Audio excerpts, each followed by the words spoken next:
Welcome, dear listeners. I'm Jonathan Carlin. And I'm Benjamin Carlin. And we invite you to join us through the Griffin door, your one-way ticket to the enchanting world of Harry Potter. So grab your wands and dust off your broomsticks and join us as we unlock the mysteries behind Prisoner of Azkaban, Chapter 9, Grim Defeat. But this time, with a special guest. With a special guest for the first time ever, please welcome to the show Mike Schubert.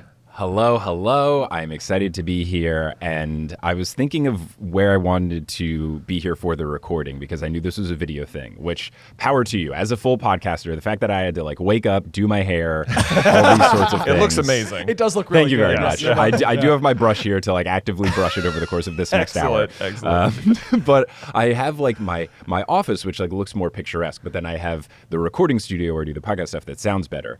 And it is literally a closet. But I like it for the lore of this episode that I'm just behind you guys in a closet. Yeah, right. I'm off screen, just we invited Mike over, but there was no room, so he had to be in the closet. I'm so hello, it's me with my Setbacks. There's through the Griffin door, and then once you're in the main area, we have the closet over the corner. Yeah. That's where we keep Mike. That's where he just stays, reading his book. That's where I am today. No, I'm excited to be here. I'm excited to discuss these chapters. They are, we'll get into why they are particularly funny to have me cover them, given my journey that I went through with a particular sport when I read these for the first time for my podcast Potterless. So it'll be a fun time. Yeah, if you're unfamiliar with Mike, you should be. He hosted a podcast called Potterless, where he read through the entire Harry Potter series as an adult, having never read them as a child. So basically the exact opposite of this show. Yes.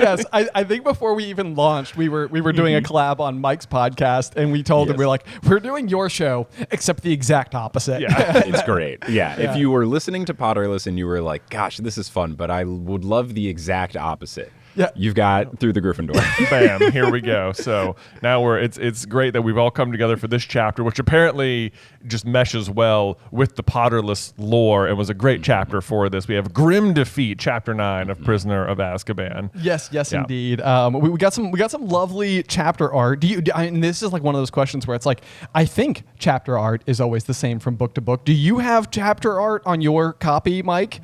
I do. So the copies that I have are just the original hardcovers. Oh, man. Oh, you got old school. I've got the old school. When I borrowed them from my sister originally, and then I would just get them off of used book sites when I was doing other stuff in prep for Potterless. So I have those. So I have the original drawing. So yeah, it was a funky looking. What was this one? A funky looking dog for this chapter? Yeah, right? it's the Grim. It's Sirius. It's Sirius. Now, here was my question with it, because I saw the art. And Sirius exists in this chapter, but not directly. So I was very confused that they were this is the art for this chapter. But he himself never shows up. Oh, he's in it. He's in it. Very briefly. He's in the Quidditch stands. Right. Yeah. Okay. Yeah. Right. Okay. So never mind. I stand corrected. No, it's okay. I may or may not have breezed over the Quidditch parts. Yeah. During my reread, which we'll get into. Yeah. Yes. But I mean, to be fair, it even goes back to last week's chapter that we did with chapter 8, Flight of the Fat Lady, where it's the steaming goblet of the Wolfsbane the potion. Worst chapter art. And so I would say, to Mike's credit, this definitely does feel again like a chapter where it's sort of okay, so we're expecting a kind of cute puppy dog type situation somewhere in the chapter, hopefully, maybe, and you get to the end of the chapter and it's well, hang on, I was promised a dog, right? And it barely was there. I think it's playing on your knowledge of Harry has seen the Grim on Privet Drive, and he's seen it in the teacup, and you're uh-oh, here it comes, death awaits. But clearly this depiction of the Grim does not seem menacing or dangerous. Do you feel in any way that's intended to be kind of like a hint? Not all is what it may seem. There is absolutely that. I think this chapter is setting you up nice because Dumbledore comes out, and maybe it's not in this chapter. I think he comes out and fights off the Dementors towards the end, and it's Dumbledore's hate of the Dementors should be a hint to you that the Dementors are the real bad guys and not Sirius. Right. Yeah. But we'll get into it later in the chapter, but I do like the little switcheroo that happens there where it's sort of like, wait a second, was that the Grim? And then it's like other things happen. And then it's like, oh, now danger. And it's like, yeah. Did he even see it? It was there and then it wasn't. Yes. Good fun. So anyway, as Mike, I don't know how familiar you are with the show, but the fact that we're already now a few minutes in and we've only discussed the chapter art is about the pace. Yes, I did watch an episode in prep to make sure I knew the vibe of it all. And look, I'm familiar with that sort of situation of you go on a tangent about a thing and you're like, oh, cool, 15 minutes in and all we've talked about is something completely unrelated. So yeah, I'm here. I'm ready for it. I'm a professional podcaster. I know these things. We got this. Yeah. Nothing like a good tangent. Cool. So we're coming out of the end of chapter 8 where the fat lady has been attacked and Sirius Black has apparently broken into the castle. And right out of the gate, first sentence, Professor Dumbledore sent all the Gryffindors back to the Great Hall where they're joined by the rest of the school. And I love Dumbledore's logic here where his belief is that Sirius Black is still in the castle. And the other 3 houses safely in their common rooms. Right. The Gryffindor common room, they can go in and check that real quick and discover that it is safe as well. But Dumbledore's plan, while he thinks Sirius is in the castle and dangerous, is like, get everyone back in the hallways. Everyone back in the hallways. The fact, Hogwarts is so poorly run. The fact that they don't send the kids home for this. Yes, we know Sirius is innocent, sure. But at the time, the knowledge is that he is a convicted murderer of 13 people, right? Yeah, 13 people. He's a 13-time convicted murderer, believed to be in the school. And the answer is not, we should send the kids home. It is slumber party. Slumber party in the cafeteria. What ridiculous. Oh, but classic Dumbledore, you know? Classic Dumbledore. I know. Yeah, it's like let's just bring everybody out in the open. I don't know where this falls in a typical disaster response, but maybe Dumbledore is like, I am locked and loaded with this sleeping bag spell that I want to show off. It's like I by myself can muster 300 purple sleeping bags. Can you imagine this happening in the real world where there's an escaped convict out and someone sees him in a school and the students are kept there? Yeah, no, right? No. They're filing out to they are Hogsmeade out. We are gone. Yeah. Oh my god. The sleeping bag spell is my favorite spell in the whole books, though. So I was very happy to get this chapter because we don't hear what incantation he does or if it is a nonverbal one. But it's a pretty good spell, just to make 300 or so sleeping bags. And does it say they're purple, or am I imagining that? They're purple and squashy. Purple. Yeah, come on. I know. What's not to love? What a good spell. This is the kind of thing where it's like it's too bad that there's the grave circumstances of a convicted felon being potentially patrolling the halls, because otherwise it'd be as cozy as can be. I know. It'd be like, they should Can we run this back in a fun situation? Right. They should bring this back. This should just be like an annual event at Hogwarts. It's like, oh, it's time for the annual Great Hall slumber party. Right. Yes, and all the kids get excited about it. And yeah. Right. We serve butterbeer and things. It should be the night before they reveal who won the House Cup. It should be this whole big slumber party of let's stay here and terms over. Yeah. Right. What a good way to be like, it's like we're still unified even though we're about to declare 25% of you the winners of this year. Exactly. Exactly. I also love, not only does he bring them there to the less protected Great Hall, but then he has the prefects stand guard over the entrances. And it's like, is that the best people? You don't think Sirius can get past the prefix? Yeah, that's probably where we've been introduced to the concept of Aurors. That it's like even that it's kind of like why there aren't Aurors just patrolling the school while the Dementors are there. Even Hagrid, right? Yeah. Hagrid in front of the door. He's big. He's a big guy. Yes, and he's virtually spell proof. Yeah. So Hagrid, it'd be a great idea, but also the worst. He'd be like, "Oh, there's a dog." He would be distracted. Yeah. Maybe not for this particular case. Yeah. But yeah, it is funny that they're like, let's put children at the doors and Percy Weasley in charge. Yes. We've done it. Yes. Everyone's disaster safe. Relief. We're ready. Right. Teachers, you go ahead and scatter yourself around the castle. Yeah. Yeah. In the meantime. Then we have Hermione come in and say, it's very lucky he picked tonight. And they're all under the assumption that it is very lucky that Sirius Black has lost track of the calendar, that he doesn't know what night it is, because otherwise we'd all been in the dorm room. And it's like, this is such otherwise good reasoning by Hermione, but it's like it really throws you off the scent, because it's like clearly once you know the full story, this is why he chose tonight. Right. It's just like, yes, Peter will be alone in the dorm room and I can get to him with no problem. Good opportunity. Right. Good opportunity for the attack because the feast is going on. But you're right. That's another one of those where it's just the classic sort of like ever so slightly like, let me send you down a different pathway. Yeah. This was a fun reread because by conceit of my podcast, I've only ever read the books exactly one time. So this is my first time like rereading basically anything in the Harry Potter world. Oh, wow. So it was fun for me to reread this chapter and then think, oh, right. It's the first time I've had the I know what's coming angle while reading it. And it was very fun. And I did have to Google a couple of things of like, why does Crookshanks like Sirius? Like, what was going on? Like, why are they a team again? I don't know if you know the mutual hate of Peter Pettigrew, which what better way to bond than the mutual hate of a third person? Well, Mike, let me maybe blow your mind and give you the boy. theory that Crookshanks used to belong to Lily and James Potter. Oh, I feel like I've heard this of the SCB theories out in the ether that have floated around. That's a good one. I like it. Yeah, well, we know they had a cat. I think Lily mentions it in one of her letters. And it's pretty good. When Hermione buys Crookshanks at the Magical Menagerie, he says like, oh, no one's wanted this cat. It's been here for ages. And it's like, okay. Great. It's like, what happened to the Potter's cat? And then it's like, why does he like Sirius? Because he would know Sirius. Yeah. Like, why does he recognize Scabbers the rat? Because he would know Peter. It's like, I like that a lot. This is great. It's canon now. I'll there take you it. go. Exactly. Crookshanks belonged to the Potters. Now it belongs to Hermione. Hermione needs to give Harry his cat back. No, Harry. You know who'd be a terrible pet owner? Harry Potter. I wouldn't trust the kid.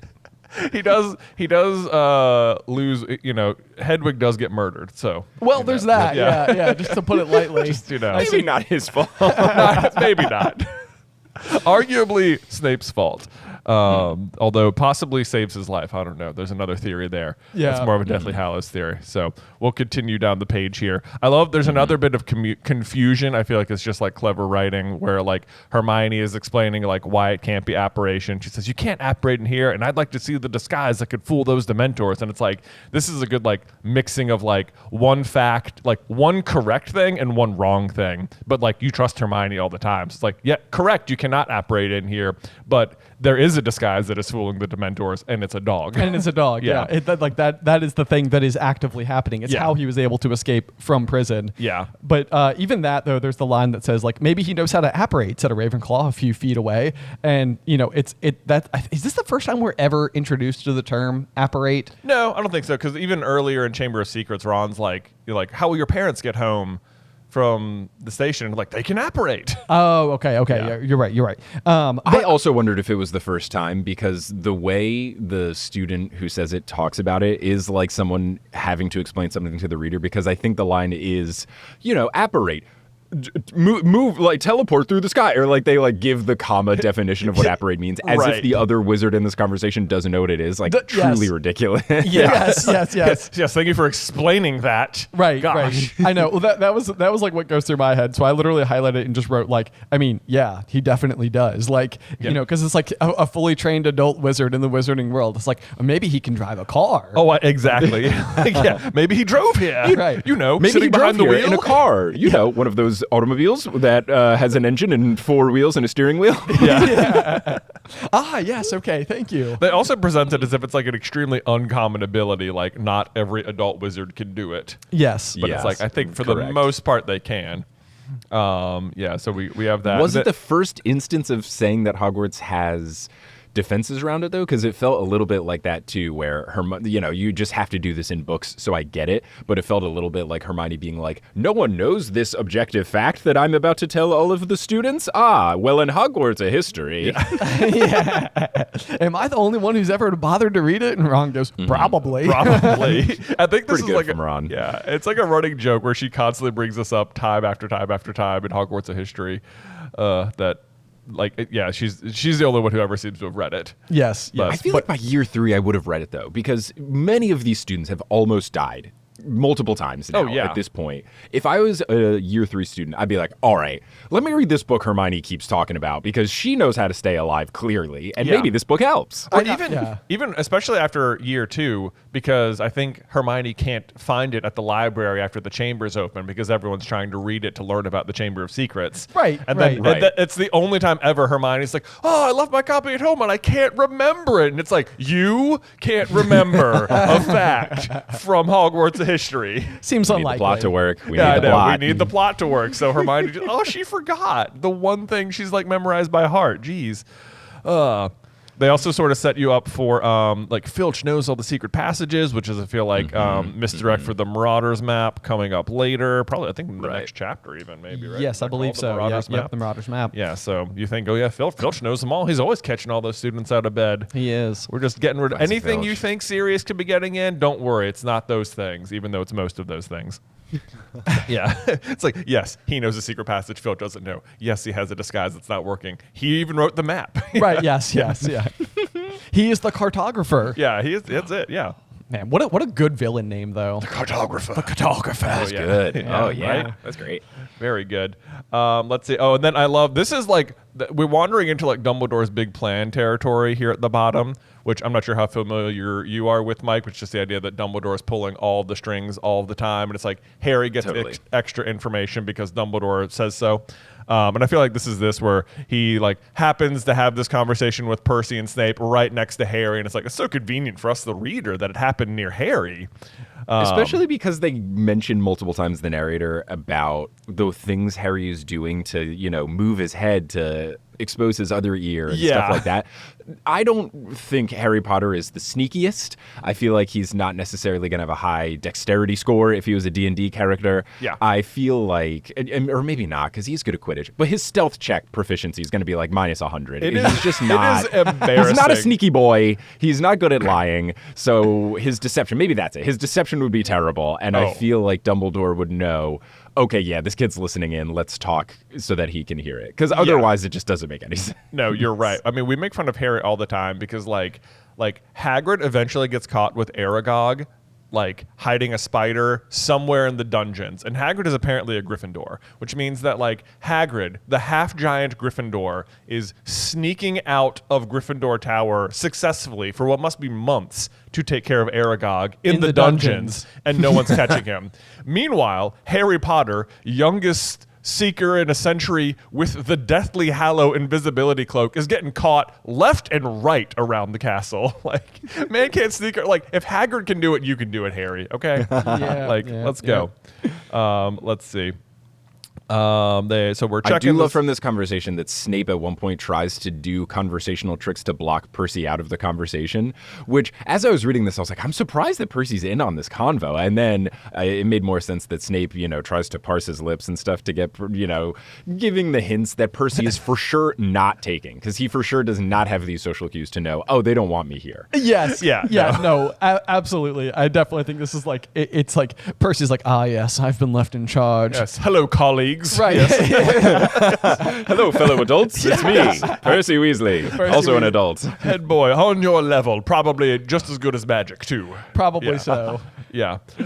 So I guess we learn here that Sir Cadogan has taken over guarding the Gryffindor common room, and that Quote, nobody was very happy about this. Oh. Very funny. Objectively hilarious. nobody's happy about this. No Very one's bad. There's a lovely we learned that the fat lady is hiding on Argyllshire, which I just highlighted because that's like such a classic trivia question. It It's like, is. remember this word. I always get it I wrong know. too. It's always like and I don't even remember that it's like that it's a map, So it's like I feel like a lot of times you're like it's a map of, and then I can't remember which shire it is, and I'm like, Jay, I didn't even have map. Didn't even have So, map. Yeah. It's like with a bunch of monks. Yeah, they just have like just maps on the wall of places that aren't here. Right. Yeah, Yeah, just hanging up. just in Why not? case. I also noticed one of the things that I highlighted here is that Snape comes in to report and says the whole of the third floor has been searched, which Snape would be familiar with, I guess, a little bit from watching Quirrell all of year one. Yeah, where for sure. the third floor corridor is where Fluffy is being stored. But then it does say that Filch has done the dungeons, and I'm like, but that is like Snape's home turf. Right, yeah. You know, That's where it's like all the Slytherins are. Yeah. That's where his classroom is, man. He's not doing the dungeons. Yeah. Yeah, let's Snape down there. I know. Yeah, seriously. And then I love Dumbledore says he has so many theories about how Sirius got in. I'm like, I would love to hear what all of your thoughts are on this. Like, it's like, what are they? He has many, because none of them seem likely enough to him. But yeah, make sure Harry can overhear all of that. Let's see, what do we got next? Oh, and then Snape starts throwing shade at Lupin immediately. I guess saying it seems almost impossible that Black could have entered the school without inside help. I did express my concerns when you appointed, and then it gets cut off, like as if you don't know who he's talking about. I know. Right. Was there another hire this off season that I didn't know about like, during the break? Yeah. Did they make any cool free agent acquisitions? Yeah. Right. Yes. That's exactly it. It's like, who could it be?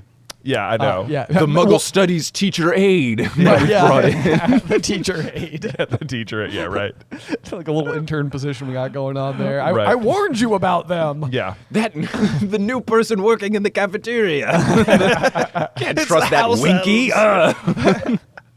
No good. None No whatsoever. good at all. No good at all. But the thing I do like about this particular exchange though is that Dumbledore I think has like a little bit of like a fierceness where he's sort of like Severus, I told you that I trust Lupin, and it does. The thing is that I like that Snape is on the receiving end of it, because normally what's happening here is Harry is complaining about Snape to Dumbledore, and Dumbledore is constantly having to use this same kind of like firmness of tone towards Harry to be like, Yeah. he's like, I trust Severus Snape. Conversation is over, Harry. Like, we are not doing this. And Yeah. I feel like he's doing the same thing to Snape right now. It's like, Yeah, it's I like, trust Lupin. It's like, we're not discussing this any further. You also get more of like the duality between Lupin and Snape, which is so present in this book, where like in the last chapter, Harry is telling Lupin like, you know, I think Snape would do anything, you know, to get the Defense Against the Dark Arts job, and Lupin's just like, yeah, I'm not that concerned. Yeah, like it's yeah. like Lupin trusts Dumbledore implicitly, like I'm not worried about it,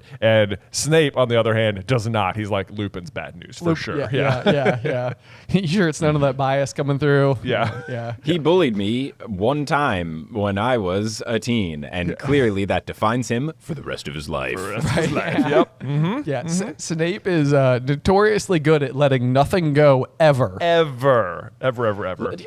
He holds a grudge so much that he is a 40-year-old man beefing with a teen, Harry Potter, because he kind of looks like his parents. Oh my gosh. I gotta hold this grudge forever. Now let me make fun of Hermione's teeth because she's friends with the kid who looks like my bully. Like, I know. this is logical reasoning, Snape. Yes. It's not great. I'll never forgive him for the teeth thing. Never ever. Dude. That's the like that and his treatment of Neville are the two It's like so if you're a bad. pro Snape person, I can't understand you. There's that. Those It's like- two things. Yeah. There is a line. He crossed it. Yeah. Mike, have you ever considered, would Snape have hated Harry if he was a girl and looked like Lily? No, he would give her special treatment, and she would get 100 points. And anytime she did anything, Right. like, oh wow, Harrietta, you're so fantastic. You're Yeah. amazing. I love you so much. I know. Yeah, no, he would love her. Love Yeah, her. absolutely. Okay. All right. Yeah. Okay. that was That's a where we creepy one. landed as well. Same Yes, answer. Same answer. Yeah. Great, on the same page here. Love Yeah, it. I got the same thing. Oh my goodness. Okay, so here's the line from Dumbledore that I was trying to think of earlier when Percy says, didn't the Dementors want to help? And Dumbledore says, oh, yes, but I'm afraid no Dementor will cross the threshold of this castle while I'm headmaster, which one is not true. But two, See, end of chapter. yeah, see,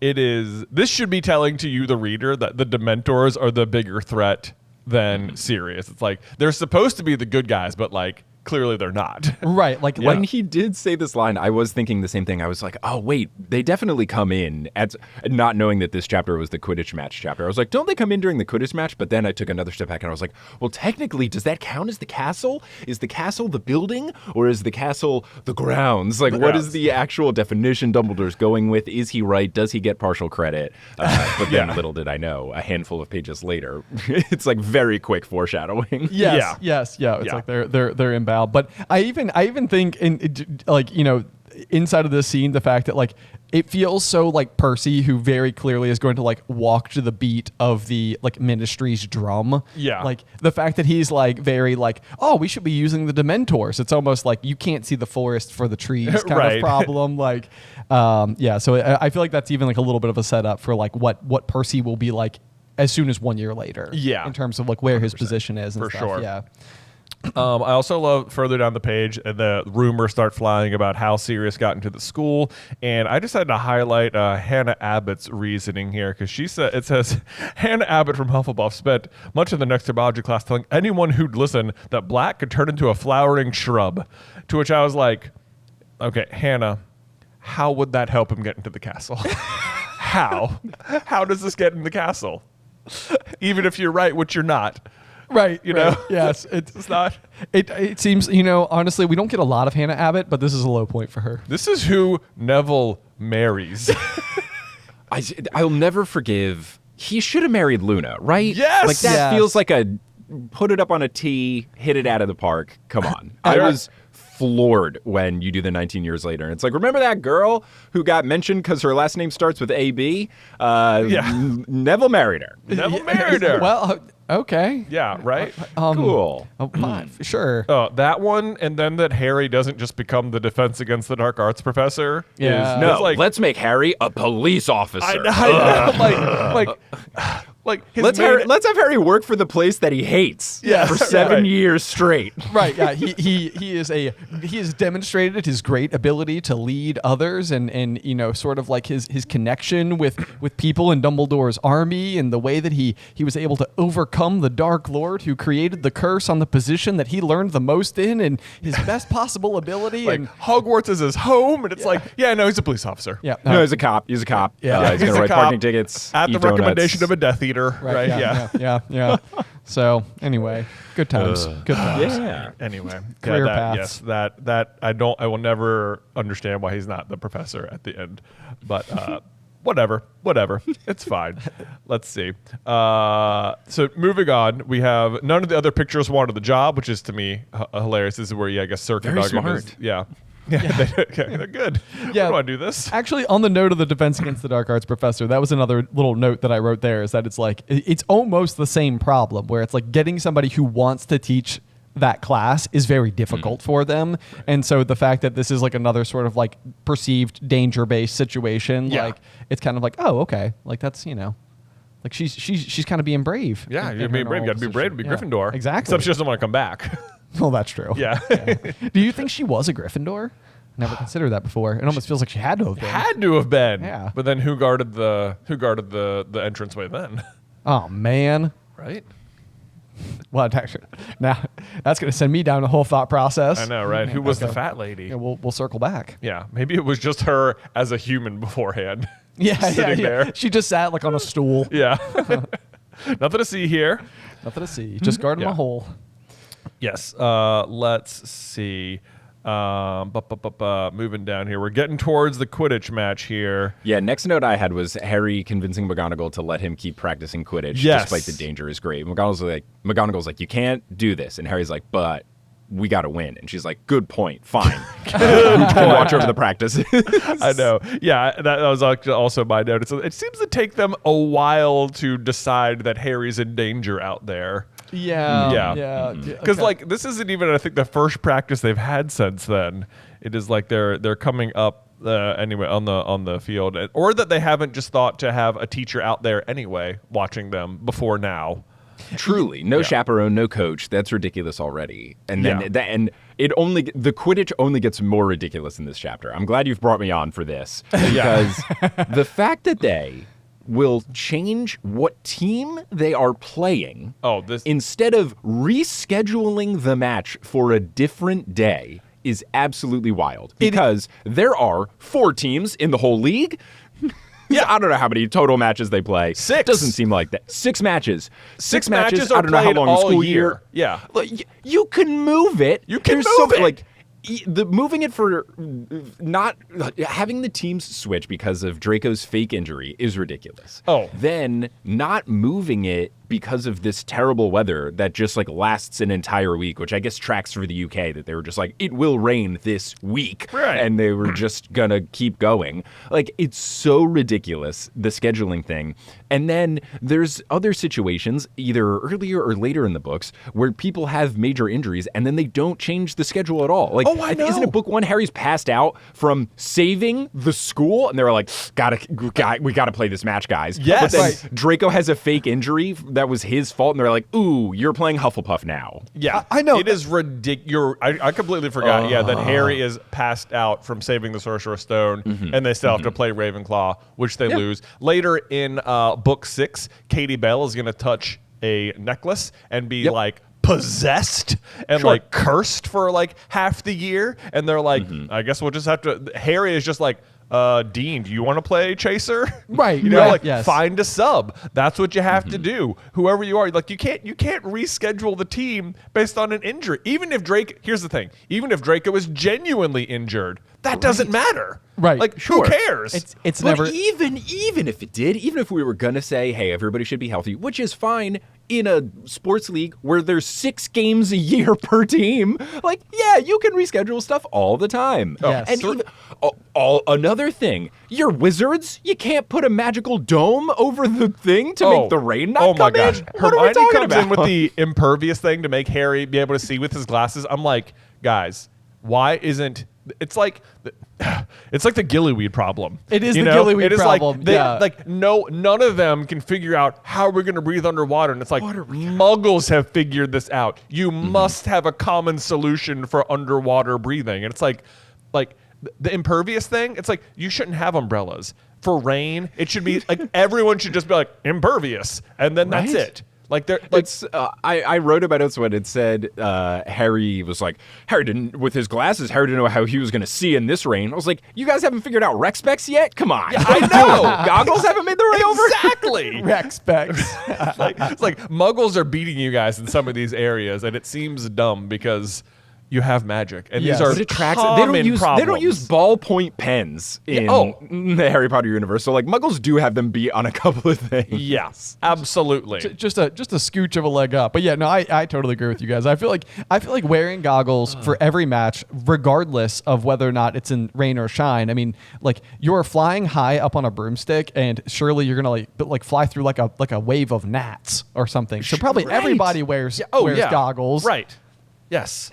Like, And it's one of those things that I think people don't recall certain things because directors in the movies will fix things that don't make sense. Because I feel like in the movies, they're definitely wearing goggles the whole time, which makes sense. It's a high-octane sport where you're flying up in the air very quickly. You would need goggles. Yes. And I think this is just one of those things where when you go back and you read the book, there's certain things that don't make sense. And this is one of them of, it's book 3 and Harry's still wearing his dinky glasses? come on. What are we doing? Like, what is going? Yeah, you're right. It's just like I think there's a spell later on too in like in Half-Blood Prince where after Harry and Dumbledore swim to the cave, where Dumbledore just like points his wand at him and Harry's like instantly dry from the water. It's like, guys, that spell exists, right? Like at halftime, just be like dry. Right. Cool, we're good. We're all warm Give and him the cozy. old, We're the all old warm. Percy Jackson spell. Yeah. Whatever the Perseus Jackson is inherent, I don't get wet powers. Boom. Yeah, great. Perfect. Oh boy. You know what? I read those books. I do not even remember that power. It's just one of Percy's innate abilities. And again, perfect person for me to be now that I do the Percy Jackson podcast. But like, I think it's his coolest power. Sure, he can shoot water and do all these cool things. Talk to horses. Breathes underwater, blah, blah, blah. But like never getting wet, incredible. Gosh, the amount of time he saves, just efficiency-wise, of not having to deal with towels. Oh my gosh, he's going to be great. He's set. You never have to do towels, laundry? Come on, they're so annoying to dry. Think of the savings. Think of the savings. I would say wizards probably don't have to do drying stuff either, but clearly they're just like overlooking obvious fixes Yes. to things Yeah. all the time. Through the Griffin Door is sponsored by Shopify. One of the most interesting aspects of running a business is how you will be expected to wear so many more hats than you ever expected. Like, we're making a podcast, so challenge number 1, just making anything that people want to hear, which is already hard enough. But of course, there's so much more to it than that. You also have to be the HR manager and the bookkeeper and the graphic designer and possibly an editor and maybe even a web designer. And that last one, I will tell you, has been a big hang up for me personally, because I've never been super good at like making websites or anything. If you wanted me to like put something on a website to sell, I don't know if I could get you there. Or else maybe old me couldn't do it, but current me could, because we have got Shopify there to save the day. Because Shopify makes it easy to sell things, whether you're just selling out of your garage or your basement, or whether you've got like an entire warehouse with like pallets and forklifts and big trucks and safety regulations, OSHA stuff. We don't have a warehouse, so. But whatever you're selling, my personal favorite feature of Shopify is the data, because when you're wearing all those different hats and you're trying to figure out what is the next item we should sell, how much of that thing should we order, how much should we price this at, what you need is information. And good golly, Miss Molly Weasley, I guess, does Shopify have a suite of reports that you can choose from. I mean, you can organize data from any perspective you want and then just export it in seconds. Sign up for a $1 per month trial period at shopify.com/Griffin, all lowercase. Go to shopify.com/Griffin now to grow your business no matter what stage you're in. Shopify.com/Griffin. Ugh, they drive me crazy. You're right. We also, though, that because Draco is injured and they have to switch teams, we get introduced to Cedric Diggory for the first time. Such a fun intro. It's such a great intro for him because it's this weird mix of he's good at Quidditch and all the girls think he's hot. And that's like the intro to Cedric. And then his true intro is in the match. He's a really nice guy. So it's actually an incredible setup of Cedric. It is a very good one, too. And it's like, I love that it happens in book 3 because, like, if you just met Cedric Diggory like for the first time at the beginning of book 4, then when they're doing the Goblet of Fire thing, you're just gonna be like, well, it's Cedric. Like, you know, Sure. it wouldn't even be like, you know, like, oh yeah, they introduced this character and now he put his name in, so it's probably him. It's not gonna be. So like a little bit of like lead up to right. So like he's more established now. Precisely. And I actually thought there was like a nice like little moment here because like it seems slightly out of character for the Weasley twins, but it's like you get the line from like Angelina that says like he's that tall, good looking one, isn't he? Strong and silent, said Katie.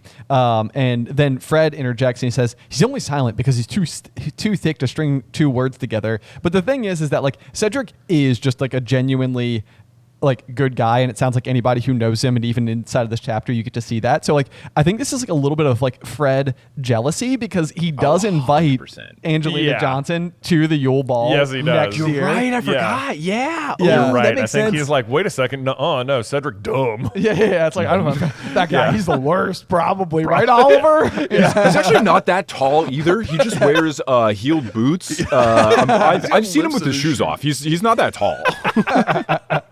I've seen him with his shoes off. Have you seen him with his shoes? Because you should. You should. Make sure you check that out. Oh man, Fred he's having a moment here. He says, "It also tells Oliver, I don't know why you're worried, Oliver. Hufflepuff's a pushover. Last time we played them, Harry caught the snitch in about 5 minutes." And I'm like, I feel like that says a lot more about Harry than it does Hufflepuff. What it's worth. Thank you. Glad you brought this up. Another one of my gripes with Quidditch is that like one person on the team is so much more important than the rest of the team, which I think ruins like the importance of team sports and the lessons that they teach children about life and cooperation and everything. Yeah. But yes, that was exactly my note, which is, that doesn't mean Hufflepuff's a pushover. It means Harry's good. Right. What if, but the other thing is like the snitch is this huge variable. Like, what if the snitch is not out within the first 5 minutes and you just start losing to Hufflepuff 160-0? Like, you can't just bank on Harry catching the snitch, even though if you do know that Harry's the main character of these books and you take your step out of the book series, then for sure. But like, come on, Fred, you got to be on top of the game. I know. Like, think about it just a little bit, dude. Right. Yeah. It's like have you finished every game in 5 minutes? Because that would basically need to be like, they're like, we are unstoppable. We have Harry. He always catches the snitch in 5 minutes. I feel like there needed to be like a Quidditch game at some point that Harry is in that lasts for like 4 hours or something, where the score actually like the gap widens beyond 150 points, and it matters. Yes. Yeah. I'm still so confused that they never, we kind of got that with Crumb, but the fact that you have this interesting scoring Crumb's situation an that can idiot. happen. Yeah, I mean, ugh. And then you never get a thing where a seeker is intentionally trying to just prevent the other person from scoring to let the team get within 150 and then catch it. That's such an obvious silver platter, cool thing where Harry is just trying to swat Draco's hand away until he notices that Ginny scores a quaffle and then they can grab it. I was waiting for that for 7 books. Oh, and it absolutely. never happened. Absolutely. Stuff like that should be happening. The rest of the team has got to make more of a difference along the way. Or when Ron in a couple books, they're he's such a good keeper and he saves so many balls, and it's yeah, but who cares? It's just about who catches the snitch. Whatever. Right. Even if he let those in, Ron could have let 8 goals in and Ginny still catches the snitch and it doesn't matter, right? Right. Yes, it's true. It's true. Yeah. But I mean, on that exact note, there's even a line here at the end of the page where Wood keeps grabbing Harry in between classes, and it says Diggory's got a very fast swerve, Harry, so you might want to try looping him. And it's and so I highlighted it and wrote a little note as if the Seekers really have anything to do with each other at all. In my head when I'm imagining it, it's not like the Seekers are flying in tandem across the arena, doing little feints and stuff towards one another. It almost just sort of seems like they're both just high up above the action, avoiding bludgers, but otherwise just scanning. Yeah, I mean, I guess you got to maybe mark each other because if the other one sees it before you, right. You want to make sure you can go. You can go. Yeah. But that does sound like one of those things that could fall into the category you guys were just discussing, which would be all right, you got you need to know his moves because if we need to stall the game, to get more quaffle points up, then you need to know his what his maneuvers are. Yeah. So I guess. Yeah, you're right, but but it doesn't happen. It doesn't really happen. Too interesting. Yeah. It's maybe Wood has thought of these things, but none of them come to pass. So. Right. So there's that. But so let's see. Before the Quidditch match, though, we also have Defense Against the Dark Arts, not taught by Professor Lupin, but taught by Snape, who is just really trying to make it super obvious that Lupin is a werewolf to the class. It's low-key hilarious that he does this. I hate Snape. I'm #1 Snape hater. But him coming in, kicking the door down, and being we're going to learn about werewolves, especially when they try to disguise themselves, maybe as professors at Hogwarts. Hi, it's me, your new teacher. And all of them are yeah, right, that would ever happen. You know who else you can't trust? People with mustaches that like chocolate. I'm not pointing fingers. Just saying. Just saying. Pretty weird. Yeah. Also, you can't. People with 2 Latin names. You can't trust them either. That's pretty Let's unusual. learn a little bit of Latin today. What does Remus Lupin mean? Wolf? Wolf. Suspicious. Anyway, werewolves. Well, we were talking about them, right? We're talking about them. Yeah. Can't help but notice that. What is it? The full moon tonight, and Lupin's not here. Whatever. It's weird. Can't. Yeah, but I was so honored you all asked me on for this chapter. This is the turn to page 394 chapter. Oh, what an iconic chapter. It is it turn to truly page is. 394. I wonder. I didn't do this. I wonder if there's anything particularly impressive on page 394 of. I guess it would change between what copy of the book Every you single had. edition, it's something different. I know. Yeah. Hold on, I'm on 394 now. It would be so funny if there was just something to do with. Right. It's when the reveal of it's Lupin being when a he werewolf turns is. into a werewolf. Oh That my would be gosh, amazing. that would be the most incredible thing. That would be the most incredible. that would be such a printing problem then. It'd be we always must print the book so that this happens on 394. Right. It just changes every single time. Turn to page 196. I guess you could do that. I guess you could change it based on how the printing copy. was. That would be a better solution. Someone figured out. Yeah, one of the editors would be this job sucks. Yeah. Do you know how many different languages it's been translated into? Oh my and gosh. Different copies. Yeah, but it would be amazing. On my copy though, 394 is when Hermione uses the time turner. So okay. It's still an exciting page. Yeah, not a bad one. I think that's what I have as well. Yeah, Okay. Because I have a PDF version of the original book as well on my computer because it makes note taking easier. And yeah, it is basically time travel time. It is the Hermione secret chapter. So no, unfortunately, not perfect. But there is a page 394. There Yes. is that. Yes. Yeah, Okay. so we got that going for us. There we go. So Snape comes in and he has kind of the same thing that Fred just did, where he's just like, where they're telling him where he's at, and he says, "You are easily satisfied. I would expect first years to be able to handle with red caps and Grindylows." And it's like, you understand you're insulting Quirrell and Lockhart and not Lupin in the moment, right? Right. Like he wasn't here then. Right. It's not. We're pretty early into the school year at this yeah. point. Still, come Yeah. on. Yes. It's like he didn't really have a whole lot of coverage over that particular time frame. Exactly. Yeah. So maybe he was just catching up. Maybe he thought the same thing on day one. He Exactly. Was It's like, like, wow. oh, we're all behind, aren't we? Right. Yeah. Yes. And then I love when he gets to werewolves and the class reacts like, "Oh, we couldn't possibly be ready to learn about a thing." We're not there yet. It's funny because, I guess in Defense Against the Dark Arts, it wouldn't really matter the order in which you do things. It's not like it's a math class where it's like, all right, we got to learn algebra before we can learn algebra 2 trigonometry. We got to learn that before we can get into pre-calculus and then calculus. It's not like he's walking in and he's like, all right, guys, derivatives. And you're like, wait a second, I don't know what a cosine is. Exactly. Yeah. This is more like he walks in and he's like, oh, it feels like more like a science class. And he's like, oh, I would have expected first years to know about rivers and brooks and creeks. Today, volcanoes. And it's like, but sir, we haven't even talked about lava. And it's like, But sir, we haven't learned about duck-billed platypuses yet. It doesn't matter. Like I can't. Like honestly, this would almost seem like a fun. Like I could, if you're that class, it almost seems like werewolves, cool. Yes. Right, you're telling me a bunch of 13-year-old kids aren't going to be like, hell yeah. I know. That's the coolest thing ever. Yeah, but no, they're all pretty upset about it. But they're not ready yet. Let's see. And I think one of the interesting things one of the first things he asks is, how do you distinguish between a werewolf and the true wolf?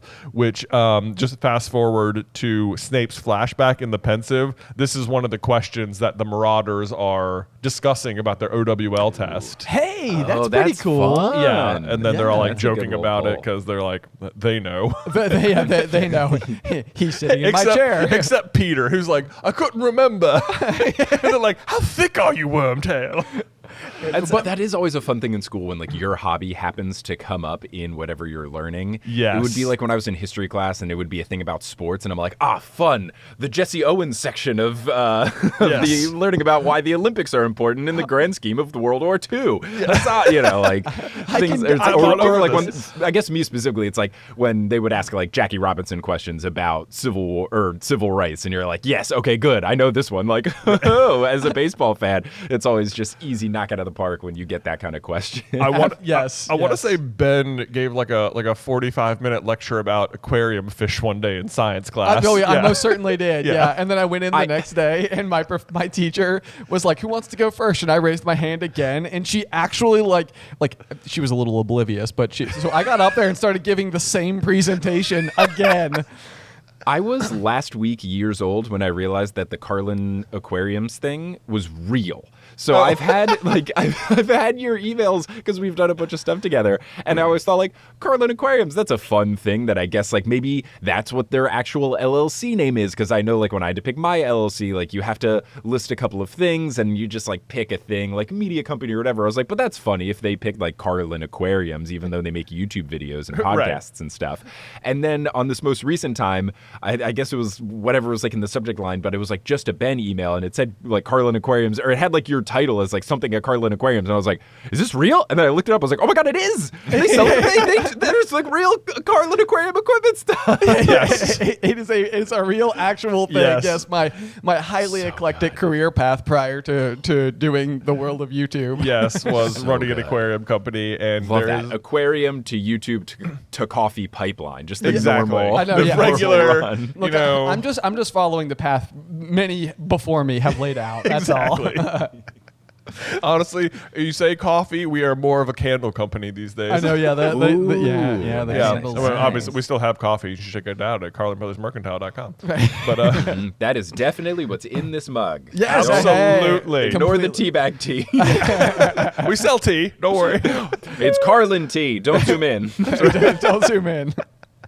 That's right. If we get back to the chapter here. Speaking of Snape being a total jerk, we talked about him being mean to Hermione's teeth earlier. This is another one where he like asks a question and like but like, he just won't call on Hermione, and then calls her an insufferable know-it-all and takes points away. But And even then before then, that's unforgivable enough as it is. Like if you're supposed to be a teacher molding the minds of 13-year-olds. Right. But also he asks this question. Hermione knows the answer. He refuses to call on her. Then he trash talks the entirety of Gryffindor for not knowing the answer. So naturally, Hermione blurts it out that she does know the answer, even though, like, yes, I guess it's technically rude to speak out of turn.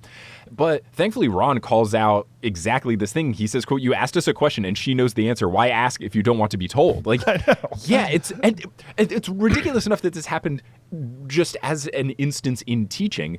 But then he also removes points from Gryffindor for it. It's so absurd from start to finish. Especially when his goal is for them to be able to decipher that Lupin is a werewolf. And it's like, Yeah, clearly Hermione is your best bet. Right, yes. Think of your own agenda, Severus. I Come know. on. Like, whose side are you on? That's a really good point. I didn't think of that's such a good point. It's like, if anything, and we actually know that this is when Hermione figures Lupin out. Right, Like, it works. It's like this is Yeah. like what tips her off to it. Like she will eventually say it was Snape's essay on werewolves. Yeah. But this is Yeah. also one of those moments where I feel like they completely do Ron dirty in the movies a little bit because because with the insufferable know-it-all, like in the movies, Ron's like, he's got a point. Yeah, But like, right. in this one, he's like, yo, Snape. Yeah. The heck, bro. I hate what they did to Ron, and this is something I have to give credit to my wife Kelly, because when she was a guest on Potter, she was like a huge early Ron defender that I didn't understand until she brought it up time and time again.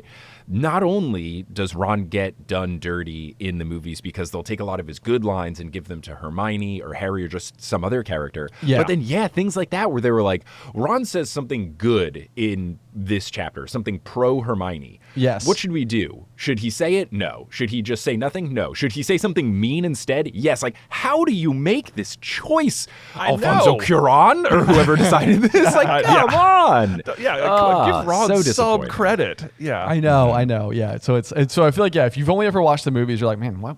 It's like, what did Ron do to merit being in there? He won that one Right. chess match. He won that one chess time. match. That's Yeah. I feel like that's what you always fall back on. You're like, I guess he won the chess match. He was so much better in the books. And I guess this is something I make fun of in my podcast, The Newest Olympian, when I'm making jokes like talking about the Percy Jackson books. There's a character, Chiron, who always kind of does things in a particular way that facilitate the plot of the book. And as me, an adult reading kids' books, I'm like, okay, yeah, I get it. Like, Chiron doesn't tell Percy this thing because it wouldn't make the book fun if Percy knows the answer in chapter 5. It's way more fun if he learns it in the third to last chapter. Right. This feels like a similar Snape thing as well, where sure, like for Snape's agenda for anti-Lupin, it would make more sense if he just came right out and was like, your teacher's a werewolf, everybody. But this is chapter 9. We have many, many more chapters to go. So Right. I think it's one of those things you kind of have to either chalk up to being a book, or Right. you go the next level of like, Snape knows the plot and he knows it's always more fun if they learn things at the end of the year. So he's weaving his own path in cahoots with Dumbledore, like you were saying earlier. Yes, right. He's in the cahoots of like, well, they have to learn these things at the end of the year, pulling the strings. So I will plant the seeds, Right. but I won't make it too obvious so that Hermione will figure it out, but not until a couple months later. Exactly. Exactly. It's like how Voldemort always knows it is best to attack in spring. Right. You right. know? Yeah. It's like, Yes. maybe I can get him out of exams. Yeah, exactly.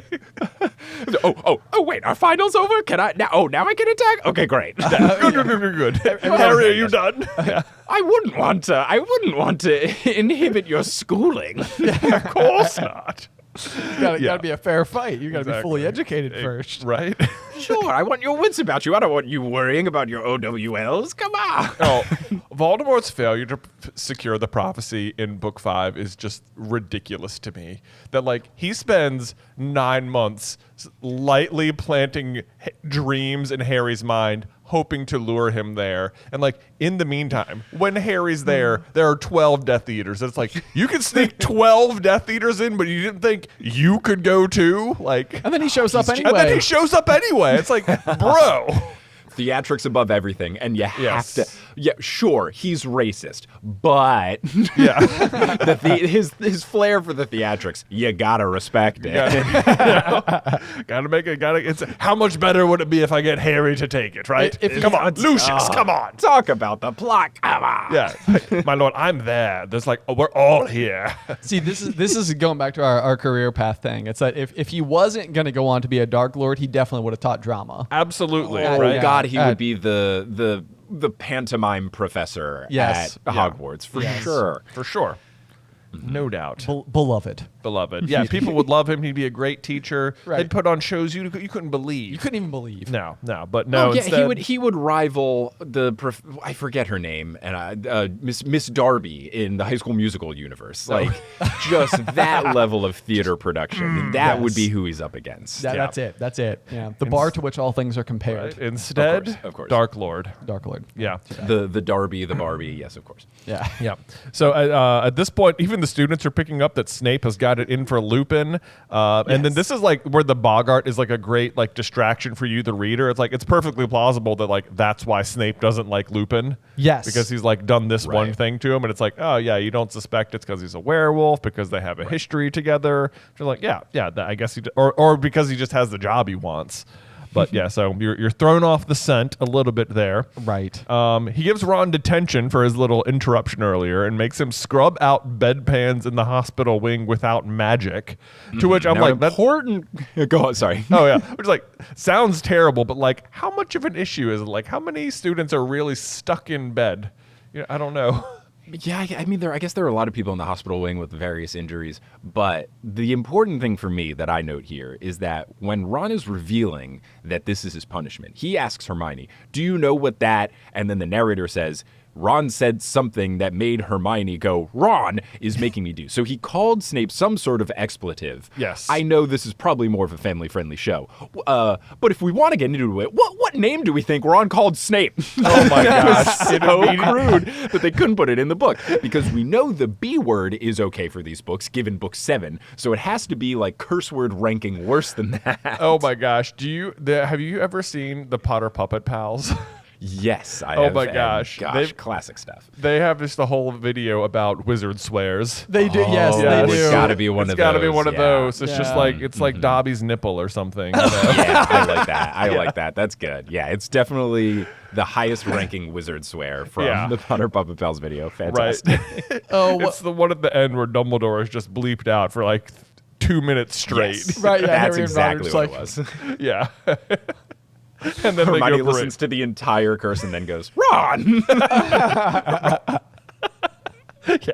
We can assume inside of those parentheses were like 2 minutes of solid swearing. of nonstop. Nonstop.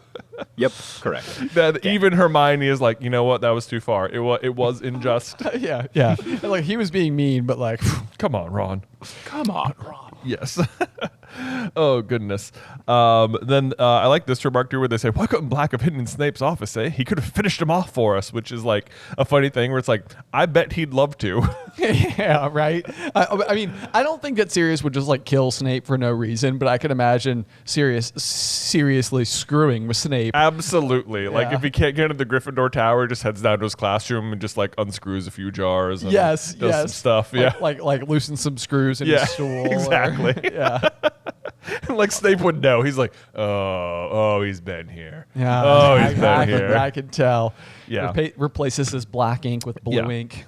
Okay. Dastardly. I know. And then this is something I feel like it's like you always hear about Peeves doing like, you know, things around the castle. But this next thing he does feels like it crosses like some sort of privacy line. It does. Where he's just Yes. in Harry's room, floating next to him while he sleeps, blowing in his ear.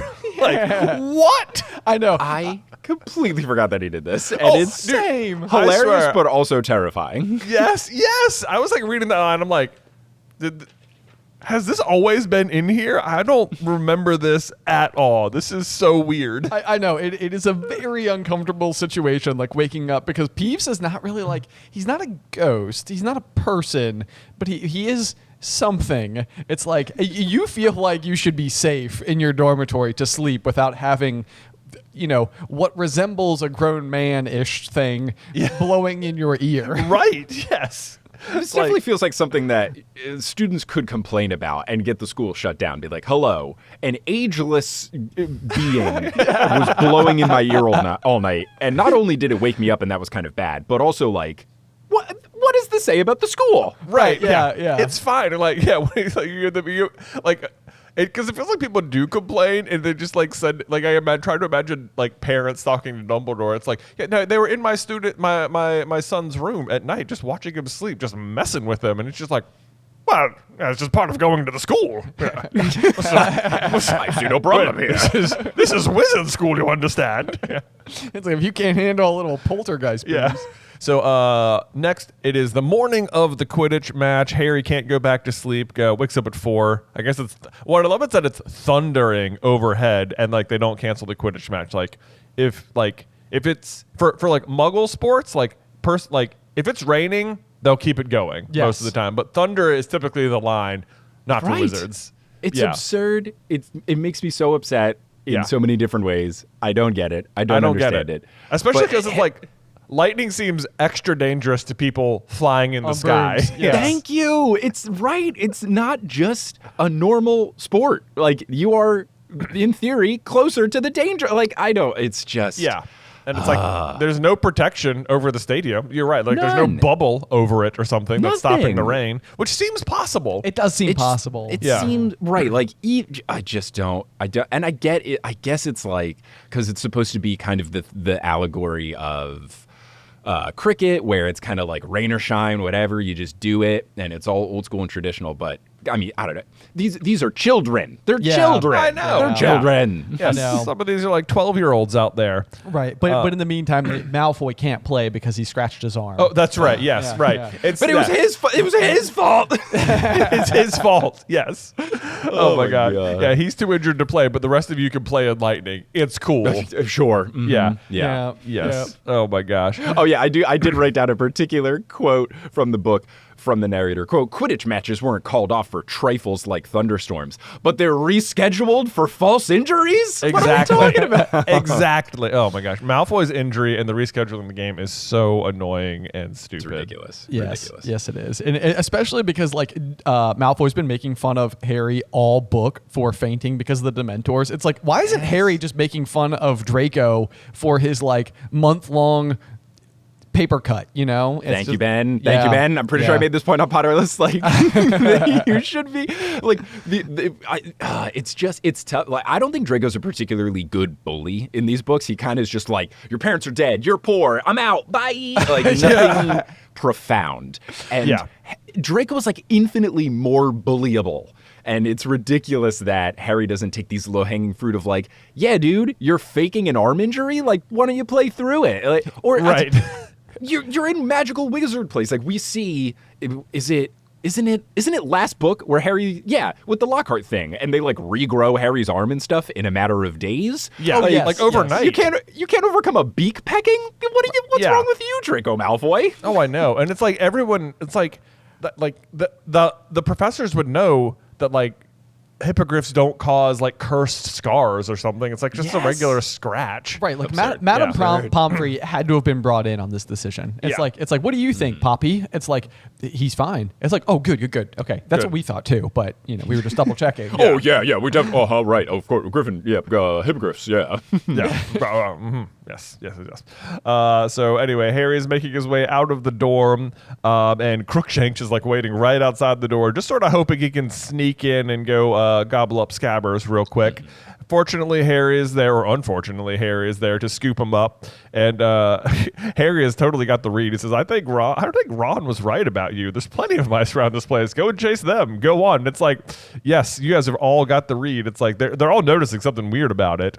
But, oh, gosh. Always tried and true if you're trying to guess what happens and if you're trying to figure out who's guilty in these books. If Harry and Ron think it's someone, not them. It's not them. Not them. Rule them out immediately. Right. I also love in this scene, Harry, when he goes to eat breakfast, he just gets a bowl of porridge. Like, I'm sad and the weather's bad, so I have to have depressing breakfast. Let me tell you. I can't have bacon and eggs. I need to have porridge. Harry is and like it's this cold all the time. It is like Harry like he's at wizard school and his choice of food is often just like, yes, porridge or baked potato. Yeah. It's like, dude, it's like Harry, which I think honestly speaks more to the Dursleys. It's like they gave him so little food that even the blandest regular food, Harry is like, it's hot food. Yes. You guys please. seen these potatoes? They actually baked them. They're not raw. baked 'em, You guys yes. ever had cooked potatoes before? That's exactly what it's like, I think. It is a game changer. I know. Oh my gosh, yeah. Or the Gryffindors in particular love them a baked potato. Like it comes up way more than you'd think. I know, yeah. It's like the most unmagical food that there is. I know. Like, guys. A baked potato. I know. It's also one of my favorite through lines with the book.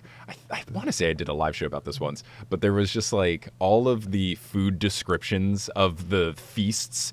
And you can tell like J.K. Rowling just like lost steam with it because like book 1 feast, it's so lengthy. It's like there's roast turkey and roast beef and vegetables and then magical things and side dishes and gravy and all this stuff. And then like book 6, book 7, Welcome Feast is like they had the Welcome Feast. Anyway, Dumbledore said some stuff. Like it just gets shorter and shorter past as each that. one goes. Oh, yeah. you Who's got can food? also, Schmood. you can also see where like it's been like the avoiding writing the Sorting Hat song over Yes. and over. Oh, yeah, It's like, yeah. The hat ah. sang some crap anyway. Yeah. Oh, Harry missed the sorting this year for 3 years in a row. What do you know? It's hard to come up with those jingles. Yeah, right. Yeah. No, can't have that. Through the Gryffindor is sponsored by Rocket Money. Okay, so I was not a finance major in college. However, I was required to take a Gen Ed that was a glorified personal finance class. And I have to tell you, it was probably one of the most impactful courses of my life. The thing is, for some reason, financial literacy is not really one of the things that's spoon-fed to us out there in the big, bad, real world. So knowing what to do when it comes to money can be a little bit confusing, but that is where Rocket Money steps in. Rocket Money is a personal finance app that finds and cancels your unwanted subscriptions, monitors your spending, and it helps lower your bills so that you can grow your savings. And I don't know about you guys, but for me personally, subscriptions are one of those things that are like so easy to agree to in the moment. But then before you know it, over the course of a year, you are doling out hundreds of dollars for services that you're just simply not actually using. But with Rocket Money, I can see all of my subscriptions in one easy location. And if there's something in there that I'm not using anymore, then I can cancel it in just a few taps. So stop wasting money on things that you don't use. Cancel your unwanted subscriptions by going to rocketmoney.com/Griffin. Again, that's rocketmoney.com/Griffin. One last time, rocketmoney.com/Griffin. Link is in the description down below.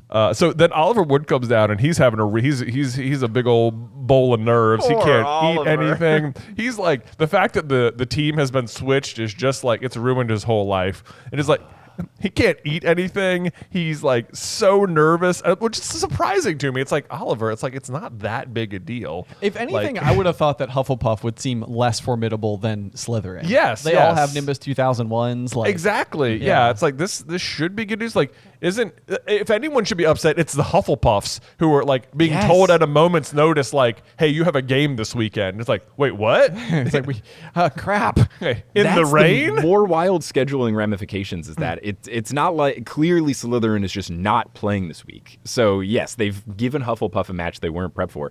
But even if you're Oliver Wood, I get the last minute switch can be stressful. However, this is a league that has 4 total teams. I feel like your expansive glossary of how to prepare strategically to play the other teams, it shouldn't be that hard to be like, oh, we're not playing team 1, I'm playing team 2. Cool. Like it's not that hard. It's not like you're in the NBA and there's 30 teams and you're like, what do you mean we're not playing the Grizzlies anymore? Right. I gotta prep for the Raptors? What are you talking about? No. It's just okay. One of the other 3 teams that I know the strategy of. It's like it shouldn't take that long to prepare. And by strategy, it's like 7 middle to high schoolers who like are cobbling together a team. They're not coached, you know. No. It's just teenagers figuring it out. It's mostly winging it. Yes. Yeah, and especially like within the sport itself, they're like, oh, all our strategies are prepped for all our strategies are prepped for if we're playing Slytherin. It's like your main strategy is hope Harry catches the snitch. Like I don't know how profound the blood, like just by nature of the sport, like bludgers. What are you going to do? We're going to hit the other guys with the balls. Okay, cool, great. like the only and the keeper is just like, I'm gonna block the quaffle. So like the only strategy I guess would be the chasers having particular things, but again, it doesn't seem that complex. Like yes, it's a very busy sport, but like strategy wise, like there's only so many things you can do. Right, like Oliver is not concerned at all that Hufflepuff is going to be prepared for their strategy. You know, True. Yes. like your strategies will work too, Oliver. Like they have to contend with you. You're not just reacting to them. Yeah. Anyway, Oliver. But it also reminds the Hufflepuffs just knowing they're the butt of every joke. They just like they are prepared for this. Like, oh well, we're Hufflepuffs, so like at a moment's notice, we could have to play Gryffindor. Yeah, I guess so. You probably gotta be prepared for anything. Yeah. Also, so the match begins, and it's just this always baffles me. It says such was the popularity of Quidditch that the whole school turned out to watch the match, which like that's fine. Except that you never once hear of Harry attending a non-Gryffindor Quidditch Couldn't be bothered. Couldn't be bothered. Ravenclaw and Slytherin couldn't care less. Yeah, who cares? No, not there for that. I'm playing them later. It would be good to see their strategy to know how they play. Nah, I've got other stuff to do. I'm over here saving the world. Yeah, I was gonna say it usually is him being busy saving the world, so I kind of get it. Yeah.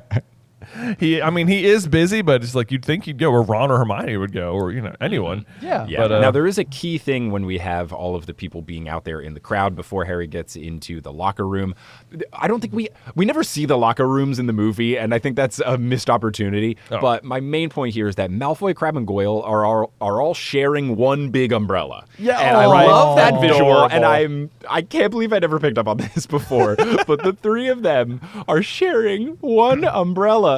Adorable. How cute. I mean, it's like they are friends, Yeah. Who do you think got to like hold the rod, Oh, right. Yeah, it's got to be Draco. He has to be in the middle. Right. And he would also want the control. There's no way he's going to let one of the other two do it. It's going to be like, Goyle, you move it's too far to the left. Like he's for sure going to make sure that he is he's holding it in a way where it. He's definitely protected. And then if the other two are protected, so be it. Fine, cool, whatever. I'll take it or leave it. But he's making sure I've got this big umbrella. I'm ready to go. Do you know, this is umbrellas in general, this is like one of those things where in Fantastic Beasts at the very end, like when, Newt is doing his forgetfulness reign over the whole city with the Thunderbird, like Queenie comes out with her wand and just makes an umbrella above her head. Yes. like out of like magic vapor or whatever. Like they just don't need umbrellas. They should be fine. Umbrellas are another one of those things where it's kind of like, wait, they all came to school, like everybody in their trunks had like an umbrella. I know, packed, right? Everyone had an umbrella too. Yeah, I'm like, I don't even have an umbrella in my car half the time. Same. And if I do, I forget. I know. And in Fantastic Beasts, good thing no Muggle person used an umbrella when it rained. Like, good thing 0 people were prepared. Or no, we're just everybody inside. got wet. Yeah. Yeah, right, sure. Yeah. So, what if someone was like out of town? They're on vacation, they come back. Right. Huh? Strange things of the foot. Yeah, weird things happening here in New York. I guess it's fine. Oh yeah, that's a weird plot device that just works a little bit too well. Let's see. Yeah, so they get pretty far into the match before the first clash of lightning, and it says, with the first flash of lightning came the sound of Madame Hooch's whistle, which when I read that, I was like, I didn't remember them canceling the game, but that's not what's happening. It's like lightning, Wood's like, time out. Okay, let's regroup. Like that's all that's happening there. She doesn't think it's any reason to be concerned at all. This opens the door for another Quidditch rant, which I think this might be the last one, so I will spare everyone. But this is a weird thing. How do you call timeout in Quidditch? How do you call timeout in a game that doesn't have possession? There is no possession in the game unless you count the quaffle. Because like in most sports, if you're going to call timeout, like basketball, you got to have the ball, or it has to be a dead ball. Yeah. Because I guess you could say if you have the quaffle, you can call timeout. But then what would stop you, the team, of just holding the quaffle if the other team is about to catch the snitch? And right as Draco Malfoy is about to catch the snitch, Oliver goes, timeout! And then... Right. And then you can just, okay, so we got to stop and reset everything. Like, you can't be allowed to call timeout in Quidditch because of the snitch. Maybe if it's before the snitch is out and then it's whoever has the quaffle. But, like, just from a sports perspective, calling timeout in a game with, like, very loose definitions of possession is truly baffling to me. That is such a good point. Yeah. I have never considered that before. Yeah, because you're absolutely right. It's like it could completely. It's like I caught the snitch. It's like actually we call timeout because we have the quaffle. We call timeout 4 milliseconds before you caught it, actually. Like, it's got to be like soccer. You just can't call timeouts in soccer. It just has to be that. Like, Right. Yeah. There's no way that it can make any sense. It's just... this is one of those clear things where, like, I'm a big sports boy, and J.K. Rowling clearly doesn't know what a sport is, so she has like built such a poorly made sport that makes no sense. Right. It's like, It's full of whimsy. full of whimsy. Yes. And tons of fouls. Yes, indeed. Yes. Yeah. No. Oh dear. The timeout point, though, I've never considered it. Yeah. So, yeah. Well, during timeout is when Hermione shows up and does her impervious spell, but only on Harry's glasses, not on like everyone's robes or anything. Also, how does Hermione get there? Where are they taking this time out? Like, I know. Yeah. Are they not in the locker rooms? Are they not on the field? Do they just go into the like? How does Hermione get here? It's just very casual. I know, like, because she's Hermione like was behind 5 Harry's stories shoulder. up. Yeah. Right. She's Like, if the movies are to be sprinting believed. down the stairs. Yeah, and then it's just like Hermione was behind Harry's shoulder, and then it's like, and then Hermione went back to the crowd, be like, logistically, how did this happen? Right. Maybe she Mary Poppins her way down with her umbrella. Yeah, you know? right, yeah. So she just jumps clean out of the Yeah. stands and is just like, da da da da da. That would I be have an great. idea. Impervious. Oh man, has anybody considered asking the three of us to create a series? Because it sounds like we've got some great ideas. Great ideas, Yeah. you know? At the very least, the things would make sense from a rules perspective, because that's what Precisely. everyone loves in a fantasy series. Yes. Rules. The rules have to make sense. Yes. The best thing about the impervious thing, though, aside from it helping Harry and stuff, is that later when Harry falls 50 feet down, it is a point where one of the twins is like, his glasses didn't even break. What's going on? Like, that's a good little callback to the impervious spell not just working to keep the rain that off, is but good. also it survives is- the big fall. Nice That little is note, true. That yeah. is a great. Oh, I did not even think of that. Man, That is like- a fantastic call out. Oh, wait, was it one of the twins? It's one of the twins who says it. Weren't they in the huddle? Did they not? Do they not know? Either they didn't hear Hermione say this, they weren't paying attention, or they don't know how impervious works. Come on, guys. You I were bet there. it's the last one. Yeah, I, they I don't know love how that it you. works. I love that you brought that up though, because I actually highlighted on like a couple pages over, but he didn't even break his glasses, and I was like, why would that come up? Like, Right, yeah. Well, I haven't pointed now out. I like it. I like it. No, the impervious. Yeah, it was still doing its thing. This is fun when I only have to prep one chapter, because then I can get super in the weeds. 'Cause Exactly. with Oh, Potterless, I was so foolish when I set off to start Potterless. I was like, this will be like a 30 episode limited series project, and I've released 210 episodes or something. Right. And I did the first book in 2 episodes, like the first 8 chapters, the second 8 chapters, and then or the second 10, whatever it is. And then I think I also did book 2 in like 3. Book 3, then I finally did some more, and then by the end it was like 1 chapter per thing for book 7. But I missed out on getting into the weeds of stuff like this, so I'm glad I have this opportunity here to point out little There things you like go. this. Like the fact that I didn't have a 19-minute tangent about the umbrella that the 3 boys share. Oh, that would have been a whole episode. Yeah, Exactly, It's exactly.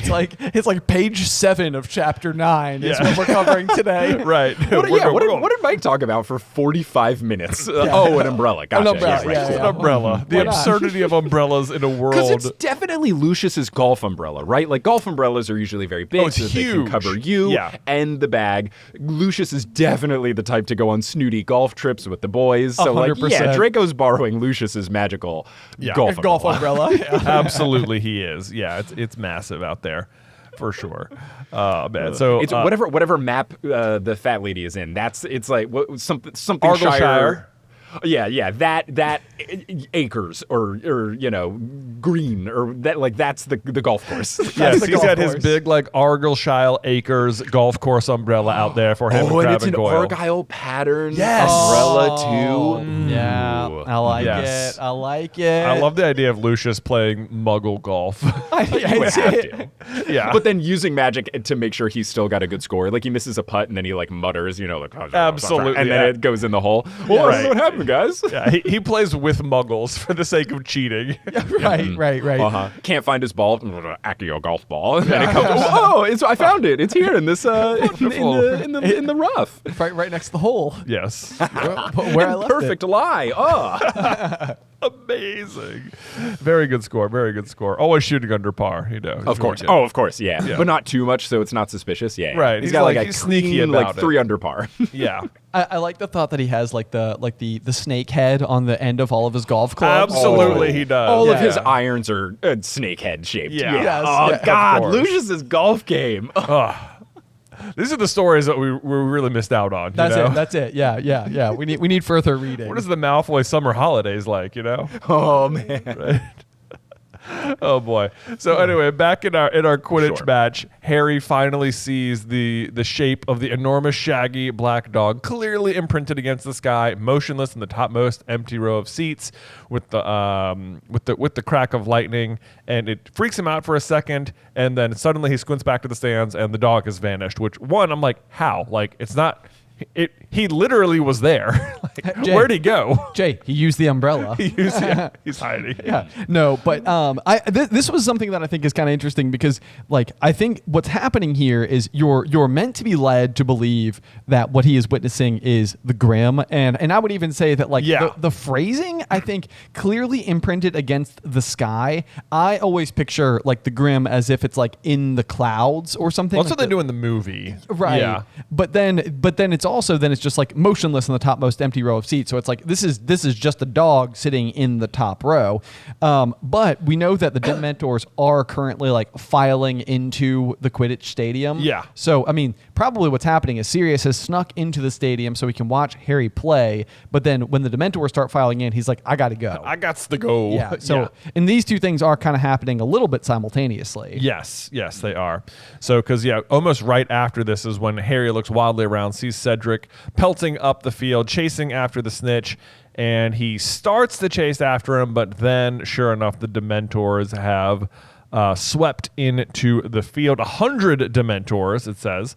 That's wild to me. I know. 100? 100! Yeah, that feels like it would lead like you to believe blanket. that's not the maximum amount, right? Like, there's more than 100 guarding the school? I know. Like, how many are absurd. left at Azkaban, yeah. Yeah, these are all apparently otherwise usually guarding Azkaban. So, Right, yes, right, yeah, so what a it's- miserable place. Gosh. It says, like, it makes you wonder, like, I think they say they were drawn by, like, the crowd, like it was too much, like it was such a buffet of happiness for them to come feast on. Right. But, like, I was also I guess they could. I was wondering if maybe they had, like, noticed Sirius Black or something, like, oh, he's there, like we can sense him or something. But Well, That's always what I imagined it would be, because otherwise, wouldn't this have been a problem at every other Quidditch match this year? I think Dumbledore just goes and has words with them and is like, no, you can't, don't do that. yeah. Is this the first? Is this the first is match the of the year, first like one, overall? yeah. Overall, Okay, yeah. okay, gotcha. Then it could be that. Yeah, All right. and it's like, and he is in dog form, and it's like they didn't notice him escaping prison, so I feel like they couldn't pick his dog form out of a crowd of people. That's also true. Yeah, like that's not really tipping him off because that's the basis for how he escapes in the first place. Yeah. So And no one in the crowd, none of the kids are bothered by a dog being in the stands. They're just like, oh yeah, it's us students, right. and then a large dog, right, like a really big, ferocious looking dog. Not big only scary dog. Not only not bothered by the large dog, but apparently not really bothered by the 100 Dementors either. Yeah. No one else has a problem. Right. Yeah, Yes, I guess you could chalk that up to this being one of those, like, narrator Harry, he didn't recognize it thing, because I would imagine everyone would start screaming and saying stuff. Absolutely. for sure. I would hope that it's that, unless people are so enthralled in the Quidditch that they don't realize 100 Dementor. Yeah, just pretty pouring much. in. I mean, just a wave of black. Yeah, like inside of the field here. So anyway, yeah, I mean, it's a sight to have seen. I'm sure. I'm sure. And then Harry, of course, this is the first time now that he hears the screaming in his head of his mother pleading with Voldemort. He doesn't know what it is when he's hearing it just yet, but that's what's happening, which is pretty spooky, I'm sure, as well. Has to be. Yeah. To be. Yeah, that's definitely like very, very chilling, very like hair raising. Yeah. Yep. And then I like the phrasing down here. He's sort of like coming to. It says, like, scariest, the scariest thing, hooded black figures, cold, screaming. And it's like, I just highlighted the scariest thing because it's like earlier in the book, Lupin told him, like, oh, what you fear is fear. And it's like, that's what being afraid of the Dementors means. And it's like, now it's listing it again as the scariest thing. Yes. Like, not even just for Harry. It's just, this is what it is. Right. They are the scary. Right. Let's see. And then this is, again... The whole Quidditch team is around him, but it says, looking as though they jumped out of a swimming pool. I'm like, guys, there is spells that can dry you off. Rather quickly. Dry off. What's Or going there on? are towels that Or can there dry are you off. towels. Dry off. Or you Go can change your change. clothes. Or There's an change. entire... What is in the locker room? Like, What if is in the not locker showers room? and towels and a change of clothes. Right? What's in the locker room? Right? Did you change before you went down there? Because then what's the point? We got to see Harry immediately. We got to make sure he's okay. Yes. Right. Yeah. Well, apparently there are showers because that's apparently where Oliver is. We think because Fred says we think he's trying to drown himself. Yeah, because Oliver is still mostly concerned that they lost. Yes. In true Oliver fashion. Fantastic. Yeah. We've had quite the assessment of Oliver so I know. far. Oh, I also absolutely hate this. And he says, like, Harry wakes up and he says, but the match, what happened? And he says, we didn't lose. And he says, Diggory got the snitch just after you fell. He didn't realize what had happened. When he looked back and saw you on the ground, he tried to call it off. Won a rematch, but they won fair and square. Even Wood admits it. And I'm like, dude, Dementors are not fair and square. True. It was not fair. And it's like, Yeah.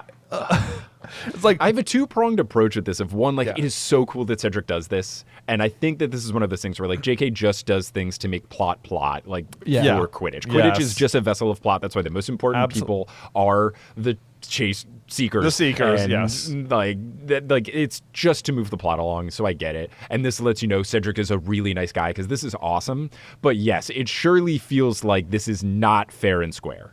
Right. Yes. It just feels like, remember, we rescheduled the match for Draco's arm, not for 100 Dementors showing up and knocking Harry off his broom. Right. Yeah. No bigs there. We're bigs. We're totally fine. It does seem just absolutely ridiculous. But I do love it, like to Mike's point there that they have like this really great Cedric Diggory moment. Because yes. it is like the most like earnest way to respond to the given circumstances. It does paint Cedric in a very good light. Yes. That's awesome. But so then the team starts debating about how they could maybe still win, and they start talking about how the point system, which I always love little bits like this where it's just I was so into this, like the Premier League, we get +3 for a win and +1 for a draw, like the whole the point differential thing. I loved it. Give me a full chapter of that. Yes, I know. How does the Quidditch ranking scoring system work? I need more information. Yeah, and then they're talking about like how much they win by, so it's like that makes it feel like, oh, maybe it's not good to catch the snitch right away, because then you only get 150 points, where it's like, wait until your team's like, if the other team's never going to catch the snitch, just let your chaser score like 1,000 points and then this catch is a it. thing that happens in some sports leagues, which is very interesting. There's an international basketball league. I don't know if it's one of the Euro leagues or something like that, but there's one where you do kind of like in like Olympic soccer and stuff. You have like round robin style things. Yeah. So if people have the same amount of wins and losses,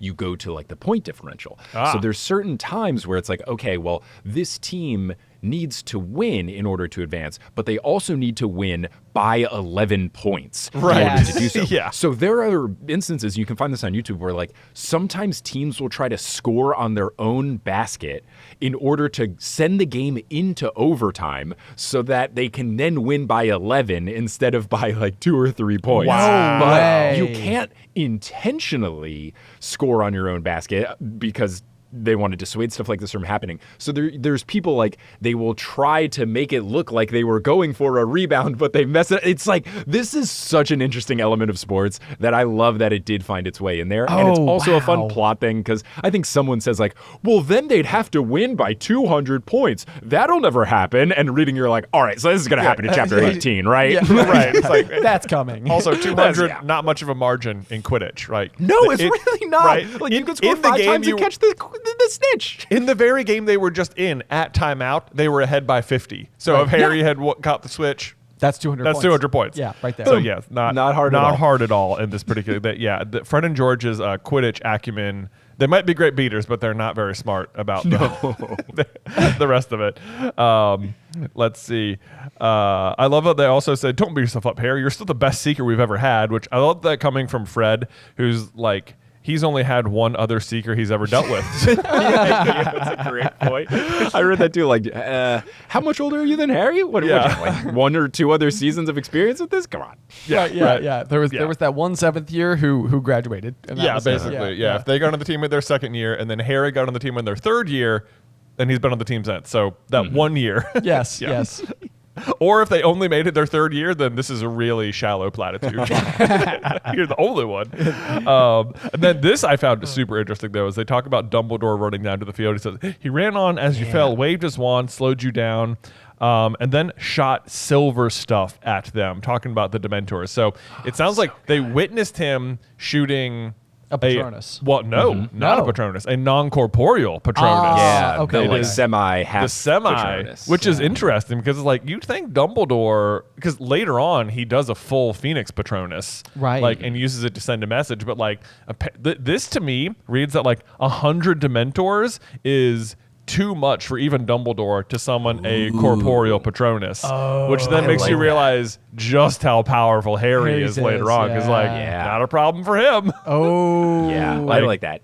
Yeah. The only other thing I could think of is maybe he, instead of doing one big Phoenix Patronus, he did a bunch of little half Patronuses to like clear the whole area. Kind Sure. of thing. Like a bunch of Another- little Phoenix chicks. Yeah, Oh, how little adorable. baby foxes. All over the place. The only other thing maybe is like the stress of the situation, not even just the Dementors, but maybe just like he had to act so quickly that he couldn't like conjure up happy image, and maybe that's also the Dementors like contributing to it. Yeah. But like he's just got to act quickly.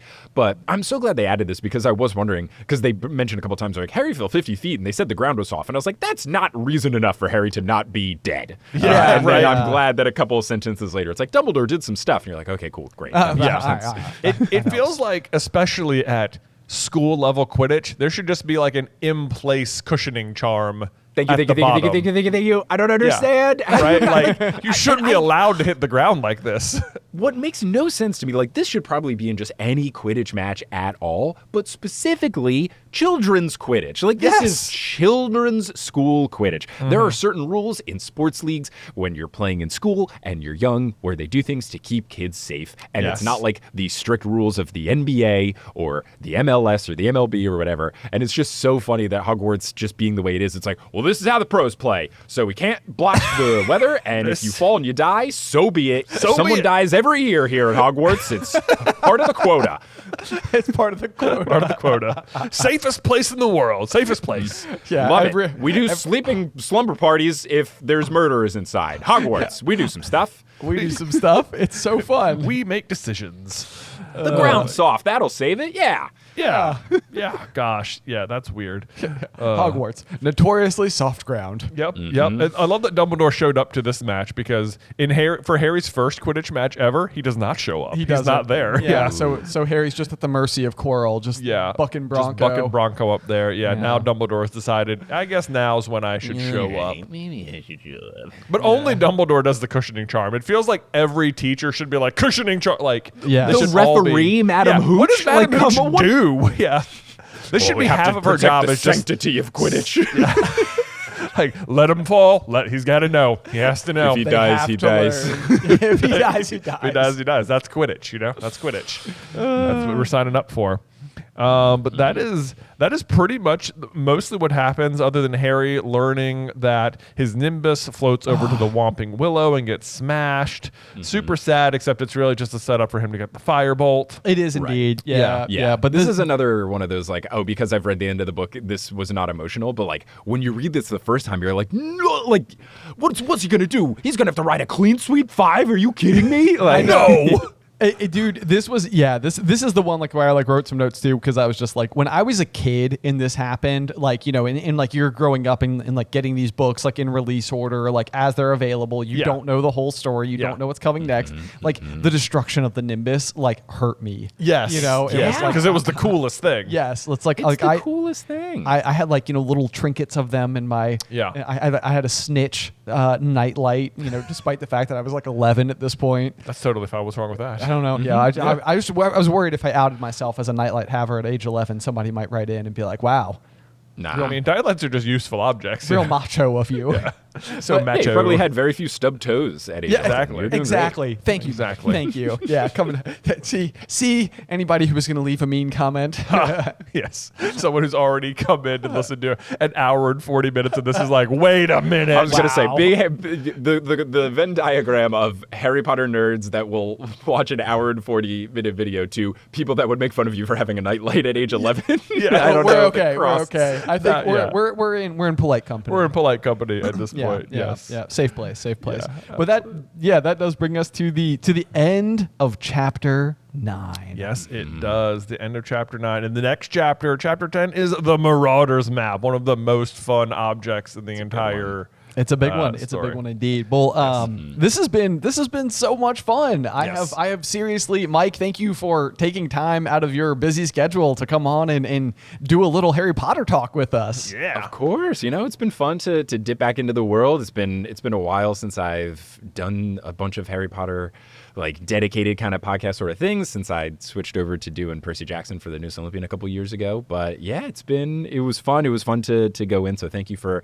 having me and for having me as the first guest. It's very cool that I could, break through the Griffin door and potentially open it up to other people coming in. To the Griffin closet. To the Griffin closet. That's yes, right. The Griffin closet. Hello. Do you want to let everybody know where they can find you in the future, the best places to find you? Sure. If you want to find the Harry Potter podcast that I did, and I still post episodes from time to time from like old live shows and stuff, but it's not like posting weekly. That is Potterless. There's over 200 episodes, so you can still listen to it. That was me, as we mentioned. I never read the Harry Potter books as a kid, so it was me reading them for the first time as an adult, and I just went through the books a couple chapters at a time with Harry Potter fanatics.